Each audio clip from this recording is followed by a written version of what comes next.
Here is a truth so simple it is almost never discussed. Whoever controls your breath controls your state of mind. African spiritual systems understood this thousands of years ago. Breath was not just air, it was life force, consciousness in motion.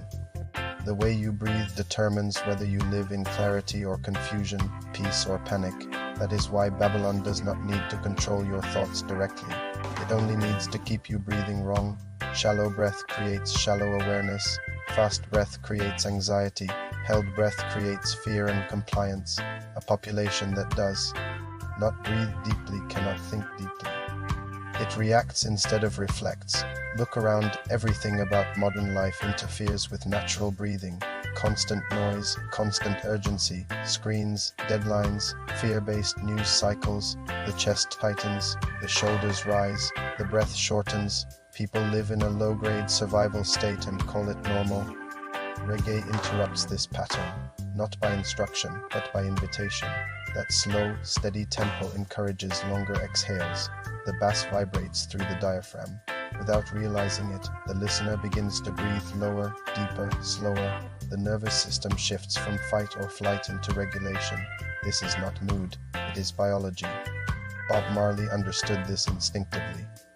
When he said, "Emancipate yourself from mental slavery," he was pointing to the root. Mental slavery is not maintained by ideas alone, it is maintained by breath held in fear.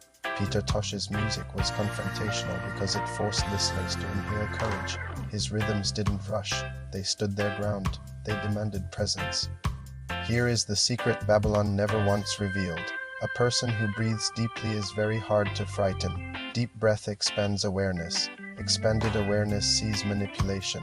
Manipulation loses power once seen. That is why moments of true clarity often come when listening to reggae alone. Eyes half closed, breath slow, body heavy.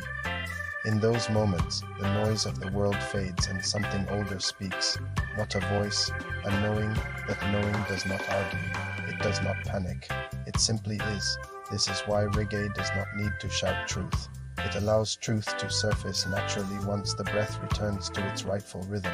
So the next time reggae settles you, pay attention.